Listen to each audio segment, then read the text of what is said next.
social, there's even health costs, such as it costs mental health. But I'm going to just read out some economic costs of domestic violence in the developed world. So first example I have is Canada. Spousal violence was estimated at $7.4 billion in 2009. In Australia, a study in 2015 estimated cost of violence against women at $13.6 billion per year, of which $465 million is borne by employers. And the third example I'm going to state is about the UK. The domestic cost in 2008 was about $16 billion, including services lost, economic output, and human and emotional consequences, costs. Now, I'm just giving you an example of pre-COVID. Now, COVID, as we have heard, has exacerbated that problem, and the costs had multiplied even more. So, the Commonwealth Economic Cost of Violence Against Girls in Small States program, it has produced a framework to determine the economic cost of violence against women and girls for various sectors in the economy and for the state. And the costs that are calculated in the methodology entail direct costs, indirect costs, and induced cost.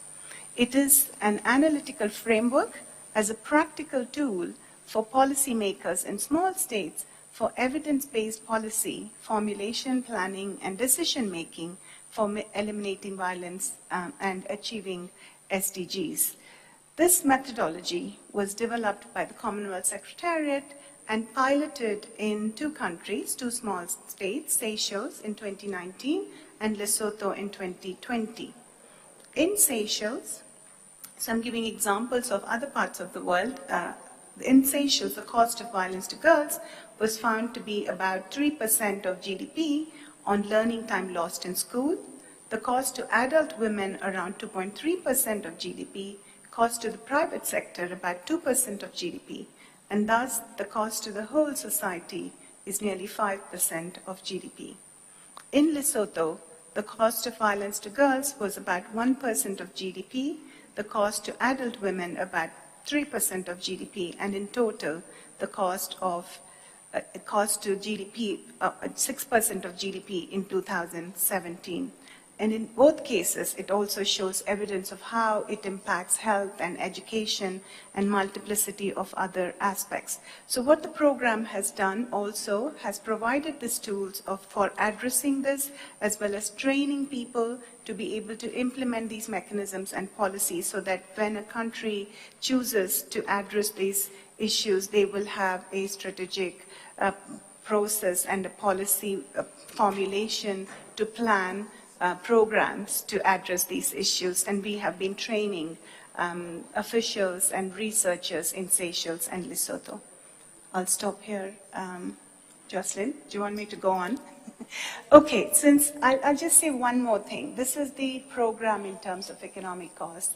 I just want to say the leadership today, I think the importance of these kind of commitments and leaderships is absolutely crucial.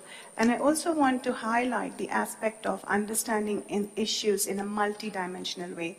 And hence it was great that we had Amina Mohammed, who's the chair of the Sustainable Development Group. And I say this in particular from personal experience of being a survivor of domestic violence. When my mother and I, as a schoolgirl, we had no voice, but the problem is that it wasn't a simple problem.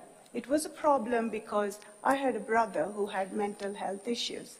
So this is why, for me, the importance of this is to understand things in multidimensional way, because this is why COVID has shown that it has increased. It's not because men want to, torture women. It is because there are multiplicities of issues. No mother or brother or nobody wants to hurt somebody. So we have to understand the issues in the multiple aspects of the reasons for which they exist, and also health systems and economic systems, or loss of jobs, or some aspirations that our young men are not receiving. So I think to address this fully, we need to understand things in multidimensional way.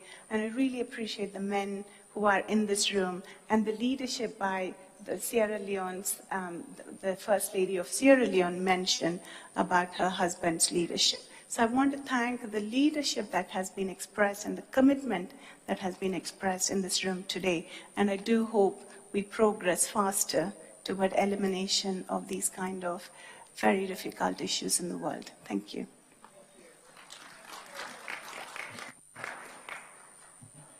Thank you. Thank you very much, Professor Ruth Kutumari. She has to be at another engagement, so she would like to take leave of us. I would like to call upstage Oluwaseun Osowobi Ayodeji. She's a Nigerian women's She's a Nigerian women's rights activist and founder of the Stand to End Rape initiative. Please give her a round of applause as she takes her seat. Now, my next question goes to Saima Wazid Hussein. And it's, please explain the relevance of your work and how the WHO initiative complements the efforts of member states to end violence against women and girls and achieve SDG Goal 5. Thank you so much. First of all, let me express my pleasure in being a part of this panel and this conversation. The commitment of the leadership is very impressive to this issue that affects us all in one way or the other. As far as the commitment of the WHO and the issue of violence against women and girls, we have various different aspects of the programs that addresses this. Certainly women's gender health, which includes physical health, issues within the mental health program, and the fact that within a part of SDGs, it's a core goal to address women's well-being and health, incorporates what is truly needed to address this issue. Like a previous speaker said, there are violence against girls is not just one act. It has a duplicitous, multiple aspects associated with it. So having programs that address poverty, we know when poverty actually leads to a lot of increased violence, economic hardship leads to violence. We know we've all experienced the growing number within the global pandemic that we've had, how cases of domestic violence has increased. So many other related issues are linked to it. And within the WHO, the plans that are there in order to address this is incorporated in specific programs.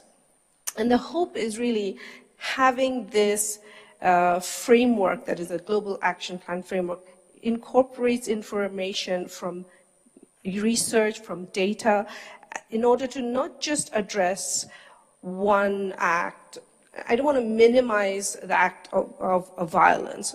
I don't mean to do that. But what I mean by that is not take one incident and address it in one way, but to understand the whole of the issue and address it in the various facets that it exists. So within relationship, within the issue of communication, when you talk about violence, that's intimate partner violence, to address it by enabling and assisting people, providing services that engage better communication between partners.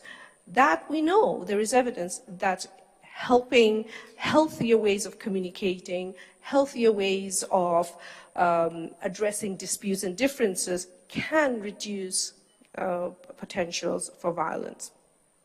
Teaching young boys, changing their belief system, teaching them respect of girls from a very earlier age, that ultimately impacts how a young boy grows into a young man and his attitude and beliefs and what is acceptable behavior within and would reduce violence. Ensuring that health services are there and accessible for women, particularly when they have experienced violence in different situations, that that negative does not continue to impact. Relating, providing services for pregnancy, for sexual health, that is sort of a product of experiencing violence. Creating safe environments. So awareness in workplaces, awareness of how streets needs to be safer, creating a social settings that realizes that you're treating women in disrespectful manner, and changing the cultural, sometimes very embedded cultural practices that ultimately lead to violence against women because it comes from a belief of core disrespect. So again, transforming attitudes and beliefs, I think that's a huge area of need, and for many of our societies, particularly in relationships where we believe that women are often spouses, have the right to punish their spouse in a physical manner, which is very acceptable. I want to add one thing that, when we talk about violence and we're talking about sexual violence, one of the facets of the violence that we keep forgetting is the emotional and verbal abuse. The intense and prolonged effects of emotional and verbal abuse often goes unsaid, unheard, and we do not really address that as much as we can. We don't define it within the criteria of violence, and I hope that in the future that certainly will be incorporated. Thank you. Thank you. Now, you did mention something about the pandemic and the fact that it has highlighted a lot of abuse, especially in the homes. Now, one of the things I know is we can never achieve any of our SDG goals if we don't eradicate violence against women completely. Now, given your vast experience, describe the mental health consequences, because you did touch on verbal and emotional abuse that we don't really talk about. But if you can describe the mental health consequences and the negative impact of sexual violence against women and girls, and the practical action to support survivors of sexual violence. Well, when we talk about violence, and the effect is very much the area of study of trauma. It's a traumatic experience, it's prolonged. When it comes to particularly domestic violence, you have intimate partners, people who are supposed to be your protectors, supposed to take care of you, who are now violating your most fundamental right, and distorting your reality. So your mental health is not only affected by the trauma of the experience, but also a lack of trust in yourself, in your own experience and those around you, believing that your life around you, people around you are there to protect you, and fundamentally changes how you forever respond. So prolonged anxiety, leading to depression, debilitating, emotional, leading to poor self-esteem. Oftentimes, women are not able to reach out and get the help or have the opportunity to talk about it. So that silence then is your secondary trauma. That leads again to poor physical health, that leads to substance abuse, that leads to also you continuing and having poor coping mechanisms that you've then passed on to your children. We teach girls and women to kind of grow up and be peaceful, keep peace. We teach girls to be the peacemakers, right? So when they experience violence, the perpetrators are also teaching them that they were the cause of it, that now the responsibility is on the victims to again find ways of solving the problem, a problem that they cannot solve. So imagine that, dichotomy of experience. Like, you're experiencing violence and your reality is being challenged, and you are continuously being taught that what you experience, what you feel, was not correct. Yeah. So what does that really do mentally in how you address every other problem in your life? Every other solution you reach for is impacted. Women are then losing their confidence. They're losing the ability to progress in their work. They're teaching their children then also to continue to behave in that same manner. So yes, how do we address it? Do we really address it?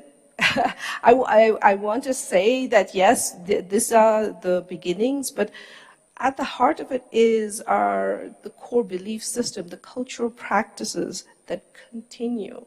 We think that women should be quiet, that women should, be a little bit stronger. They experience the violence, they experience the trauma, and we put it on them to also find the solution. We are the ones who are mainly talking about it. So we also need, part of the solution is changing how we are addressing it and involving men and changing their attitude. And that certainly cannot be done within any one program, in all honesty. I think it's a good start, but it has to really start from a young age, for both boys and girls, for girls not to accept such behavior, and for boys not to accept perpetuating these behaviors.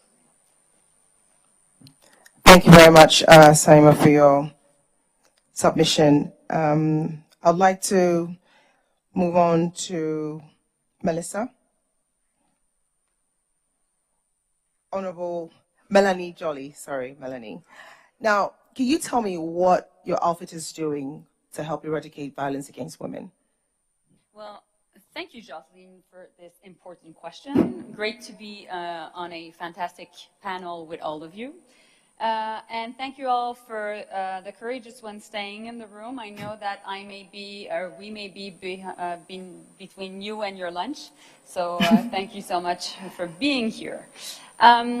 Well, of course, Canada has strong ties with Rwanda because of General Dallaire and also his institute. But also even within our ministerial office, Eloge Butera, who is Rwandese, is one of my senior counselors. And tomorrow we'll have the chance to go meet with his mom, who is a woman leader and is in charge of a women's shelter here in Kigali. Now, Canada is a feminist government.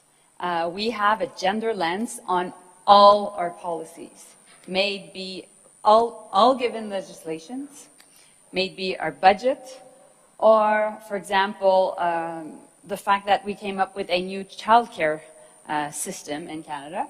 And of course, this also translates itself within our own foreign policy, trade policies, and assistance programs. Mm-hmm. So for us, women's rights are human rights. And we know that 1 in 3 women are victims of sexual violence. And Her Royal Highness was referring to the fact that in times of crisis, it's even worse. Of course, we know that. We've seen it during the pandemic. It was the case in Canada. It was the case around the world. But at the same time, we know that this is unacceptable and we need to do more. So we have 3 priorities. The first one is really supporting more sexual and reproductive health assistance. The second one is everything in line with early forced marriage. Mm-hmm. And the third one is also anything in line with genital mutilation. So we go ahead and provide assistance through different programs. We co-lead, for example, a resolution at the UN regarding child and early forced marriage. Another thing, another initiative that we launched recently was with the UK to support the Murad Code, which is based on the fantastic work of Nadia Murad, who's a Nobel Peace Prize, to deal with women that have that are survivors of gender-based violence. And also we're providing support for investigation and also the fact of going to trial for sexual violence abuses in Ukraine. We are also working with community organizations to help counter child and early forced marriage in Bangladesh, in India, in Pakistan, in Mozambique, and Tanzania. And I was hearing the first lady from Sierra Leone, your friend, yes, just a bit before, and it would be a pleasure to work with her and work within Sierra Leone. And we are also supporting the global program to end child marriage, which is reaching close to 2.6 million young girls. So we took a decision 6 years ago when we became a government. We could decide to continue our international aid programs as is, or we could really be more targeted. And we decided to be more targeted because we're a feminist government.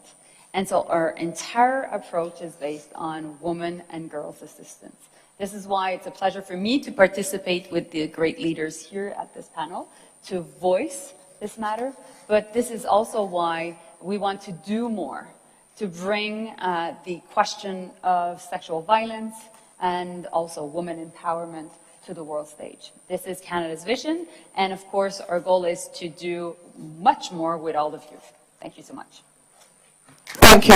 Now the question remains that how do you even stay on top of these wonderful things you've mentioned, right? Because it's all well and good when you speak about it, but do you go back, do you follow up, and what is the database like? What is it saying statistically right now?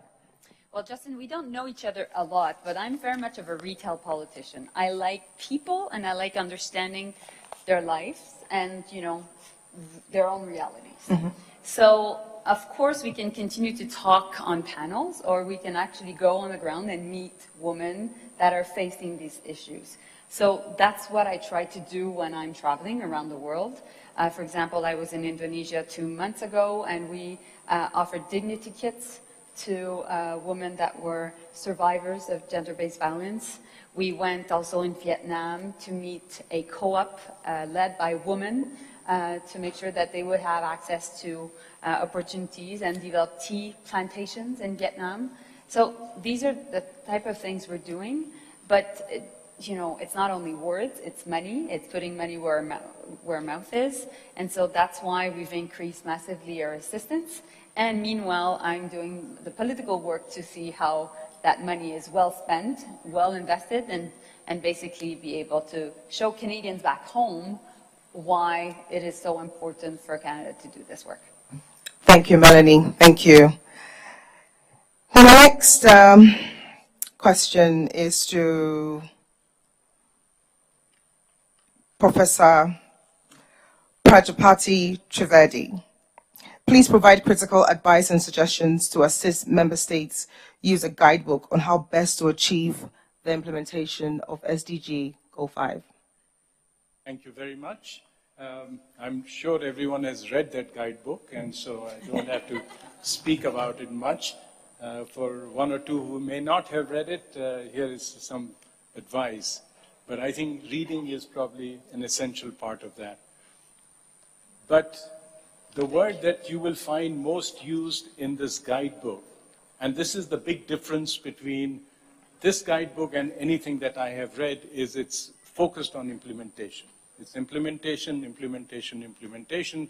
I mean, these ideas are wonderful, and they've been articulated in a manner that can't be done by us. I mean, these are leaders who capture the essence of the problem. So this guidebook is on implementation, number one. The most frequently, if you search, the word that it uses is systems. That is the most frequently used word. So it's a systems approach, number one. Yeah. And then you may ask, what's a systems approach? Yeah. Yeah, what is a systems approach? Well, this is also not a Nobel Prize winning idea, but it's an important idea, and it's an idea that has worked for a long time. And the credit goes to someone called Peter Drucker, who said that the effectiveness of any institution, organization depends 80% on systems and 20% on people. And within that people's category, 80% is leadership and the rank and file is the rest. So in a sense, all you need is a great leader with a great system. And you can really do anything. As Alexander the Great and Ashoka the Great, these kings conquered the world for you. No one knows the names of the rank and file, but you know. So I believe that any king that has a name great attached to it was a systems person, basically. And that's why they were great. Now, coming to this issue, I will be brief. It has, for those who have already read and those who may want to read, an excellent example of the Secretary General's whole of systems approach. And you may wonder what that is. And I will elaborate on that just a little bit, because that's the key difference between this and the rest of the things that have been written thus far. And that is that you can't just say Ministry of Gender has to do this. I mean, this has been said earlier that you need whole of systems. And the Secretary General did that when she was a minister. But you have to ask why she was so successful. And she was. I'm not saying because I've had something to do with the Secretariat. She was. You can ask anyone. She was extremely successful, saved billions of pounds, not millions. The reason was because there was an enabling environment in the government at that point. They had something called public service agreements, which provided a whole of system approach to whole of system approach, in a sense that there was a meta system which supported her. This could not have been if it was her own idea that I am going to do this. She was in a very, very... So the first lesson that you asked, that what can we learn from it, and would be that this can't be done even if you use a systems approach unless it's really whole of system, and that too a meta in the sense that the government must have that policy. So Secretary General is one, but the other example which I find more fascinating, and people who are in Rwanda should actually go and talk to every other Rwandan, they have a policy, and you know, you've seen that they have a very successful, and I think it's mentioned several times, Isanje is their program. One-stop shop for gender violence. It's highly successful. You may wonder why. You know, why Rwanda could do it. In fact, you may wonder why the streets are so clean, why everything is working so well. This is a bigger question. And again, the answer lies in the system.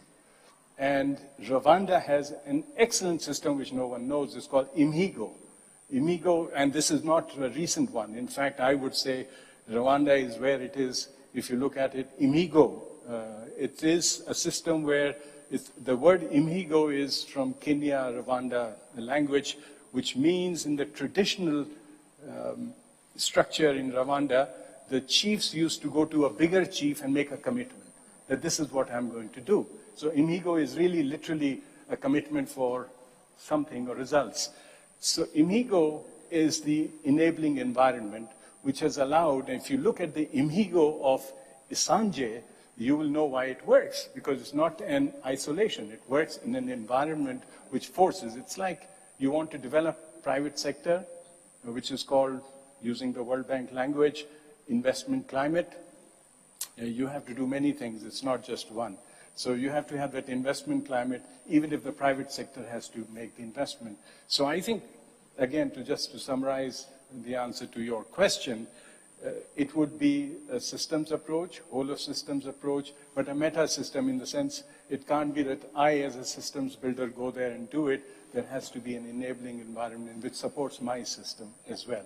And this guidebook has answers, very concrete answers, and it's developing, and it's going to be the first practical handbook how to convert this vision into results. Thank you for this. I think what I've picked right now from everything you said is a collective effort. It doesn't take just one person, and that's what we've been saying throughout the entire day. So thank you for answering this question. My next question goes to Melissa. Are you ready? Okay. So Melissa, please describe the benefits of the Commonwealth Says No More campaign and relevance for member states to achieve the SDG 5.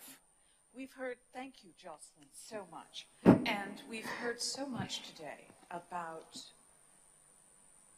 the systems and the reading of the guidebook, and it was a joy to write, I must say. And when you think about the Commonwealth says no more, it is the phrase that you used, Professor Trivedi. Can you repeat it again? That is that Kenyan Rwandan word? Imigo. Amigo, where it is about systems coming together and people coming together. And Commonwealth Says No More is really that actual act. Because what it is that we take into account that when we are building the bridge that will reach people, we have the victim's voice or the survivor's voice, the person who has walked this journey like me at the very foundation of that bridge. And then the guidelines become the ramparts that help us cross that bridge. And what Commonwealth Says No More is, it is a global initiative that brings different parts of society together and serves not only Commonwealth member states, but civil society organizations, and also serves NGOs, businesses, healthcare systems, so that we can all participate, including individuals who want to be that voice to take positive action and move forward. It really is all about having collegiate partnerships. And those collegiate partnerships recognize the uniqueness and the commonality of each of the Commonwealth member nations. It delivers free access, materials, and support to end violence against women and girls. It provides an arena for discussion, to share good practice, to share the data, to share the impact, and to learn about the really epidemic of violence against women and girls so we don't have to replicate. Can you imagine that we can learn from each other on a platform so that perhaps one Commonwealth member nation will learn from her sisters, will learn from her brothers. So it is about bringing this all together. It provides support in a very collaborative framework to help all victims of domestic and sexual violence. There's a global directory for all Commonwealth nations that is part of Commonwealth Says No More, and you can click on your flag and you can see all of the resources there, many of whom have been in this room with us today. And it shares advocacy. We've seen the video of Join the Chorus. It means so much to know that there are so many who will come and break the cords so that our voices can raise up, so that we are not silent. And that is what Commonwealth Says No More does. And ultimately, it's about partnerships that commit to take active action and positive action and to learn from each other to end violence against women and girls. So where does one go if they want to be a partner? You know, you did mention partnership. So is there a particular website we can go to? Where do we go if you want to be partners? Well, it's so exciting because we have on, and I wrote it down, so I'm going to just refer to it, 4.4 on page 30 and 4.5 on page 31 of our guidebook talks about how you can set up your own No More chapter. Because Commonwealth Says No More is part of the No More family. We are a family much like Commonwealth member states are. So how do we actively do the work? You can set up a No More chapter in your community, in your state, in your country. And how you do that is to sit down and think about what is it that you want to achieve, put together a proposal, think about how you want to reach your community, think about how you will financially sustain that, and give us a call at No More. And we would love to talk with you. And what we'll do is sit down and explore those ideas with you, because it is a sisterhood arrangement and a brotherhood arrangement, as you saw with Cyprus Says No More. Men and business leading change. What they do is very different from what they do in Ecuador, what they do in the United Kingdom. Each chapter makes a significant difference.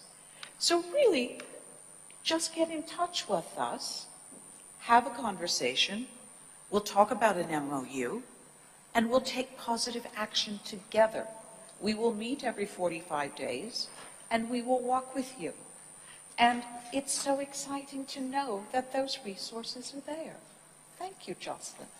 Thank you, Melissa. Thank you so much for this exciting times ahead. It's a collective effort, so yes, together we can. Now, I have here Oluwaseun Ayodeji. She's a Nigerian women's rights activist and a founder of the Stand to End Rape initiative. Now, Oluwaseun, tell us, share with us your experience as to why the work you're doing is invaluable. Thank you so much, Jocelyn, and good afternoon, everyone. My name is Oluwaseun, and I'm a survivor of sexual violence. And that's why the work I do is invaluable, because I understand the pain and the suffering of women who have experienced sexual or domestic violence. I work for Stand to End Rape Initiative. We're a youth-led organization based in Nigeria, and the work we do centers around awareness, policy advocacy, prevention, and support. We've been working with the Nigerian government to improve policies that promote women's access to political participation, women's access to services, sexual reproductive health and rights, and just women's capacity to be themselves without fear of violence or lack of representation in government. In March 2022, we had 5 bills in our National House of Assembly rescinded because women were asking for basic rights like conferring citizenship on their partners who are foreigners. We also had a bill that was rescinded because women were asking for 35% representation in government. So what we've been doing is working with coalitions to engage governments to reconsider those bills, because we need representations and policies that protect our rights and ensure that we're getting the services that we require. Also, with support from the Ford Foundation, we've been working with the 36 states in Nigeria to evaluate and assess the systems, the policies and programs that they have. Are they really meeting the needs of women at the grassroots? Or are these just policies at the national levels? And what is quite interesting is from majority of the states we've visited, we realize there is a lack of gender budgeting. Even when ministries have budget for women's issues, they are unable to access it. So one of the things we're currently doing is, unfortunately, we have an election coming up next year, so we'd have new people come on board. But right now, we're engaging with ministers and permanent secretaries of those ministries to include gender budgeting in the next, because unfortunately it's late, but at least prioritize women's rights, women's needs in the budgets for the next year. As a founding member of the Nala Feminist Collective, which is a Pan-African young feminist group across Africa, we are working and engaging governments of different countries on their commitment at the Generation Equality Forum. Nigeria, for instance, made a commitment of $500 million, to ending child marriage. Our question is, what has happened so far? Where are the gaps and how can we help you? So in July 2022, about 14 of us will be in Nigeria working with the Ministries of Women Affairs, Finance, Budget and Planning, to really see where the monies are going, what is being done, and if there are gaps and knowledge that we can bring aboard as young feminists, we can also share that. In 2021, part of our work was to ensure women were safe at home and also in the workplace. So we carried out a research on sexual harassment in the workplace, and we're able to get about 493 respondents across Nigeria. And 64% of those respondents reported to have experienced one form of sexual harassment or the other. So what we are currently doing is we're working with the human resource department of major companies in Nigeria to include sexual harassment prevention and response policy as part of their standard policies, and also establish systems that listens to survivors, ensures they get justice, and perpetrators face the law. Also in 2021, I think it was the Duchess of Cornwall who made reference to a young Nigerian, Vera Uwaila, who was raped to death in a church. Well, she died, unfortunately. And that stirred up a state of emergency GBV committee, which I'm a part of in Nigeria. And what we did was to engage governors of different states to say, there is a policy, a law in front of you, your state houses of assembly are yet to pass this law, and it's called the Violence Against Persons Prohibition Bill. It's the act at the federal level, but because we run a federal system, state governments are mandated or expected to adopt the policies at the state level. But unfortunately, majority of the state are not. So what we started doing was to engage the Nigerian Governors Forum to declare a state of emergency on GBV in Nigeria, which we successfully achieved in 2021. And based on that declaration, we've had more one-stop rape crisis centers established, we've had more shelters established, and over 28 states in Nigeria have now passed and adopted, I beg your pardon, the Violence Against Persons Prohibition Bill. So one question before you go on, how are we holding these perpetrators accountable? We're talking about policies, changing, government policies and all that good stuff. But I think the question is, how do we hold these perpetrators accountable to set an example so that there won't be a next victim? Because we're talking about the victims, but what are we doing about the perpetrators as well? Yeah. What are the laws being passed for those people? So I just referenced one of the laws, which is the Violence Against Persons Prohibition Bill. What it does is it gives a minimum of 14 years imprisonment for rape. And it also recognizes the rape of boys, which our penal code and the other codes that we have do not recognize. So there's been an improvement in that regard. But importantly, we are focusing on systems change. How can we change the behaviors and perceptions of boys and girls and men and women alike, on preventing sexual violence? So with support from the Canadian Embassy in Nigeria, we are establishing a consent education learning platform where boys and girls in school and out of school can learn about, positive masculinity, bodily autonomy, gender equality, respect for women's rights, and we can begin to change the perception of people, because we don't have enough jails, unfortunately, but we want to prevent it from happening. And for those who end up perpetrating the violence, we have laws in place now to get them into where they deserve to be. Well, thank you very much. Shall we give them all a round of applause? This has been a wonderful panelist discussion, a wonderful session. It's been an honor moderating this, and thank you all for sharing. Don't forget to look through the guidelines for implementation pamphlet, and together we can. It's a collective effort. That's all I've been hearing here today. Violence against women is not just about women speaking, it's about men, women, and everybody alike getting involved. And so thank you so much for coming out today. My name is Justin Dumine. It's been a pleasure moderating this and hosting this entire event. Thank you. Thank you to us as panelists as well. Thank you so much.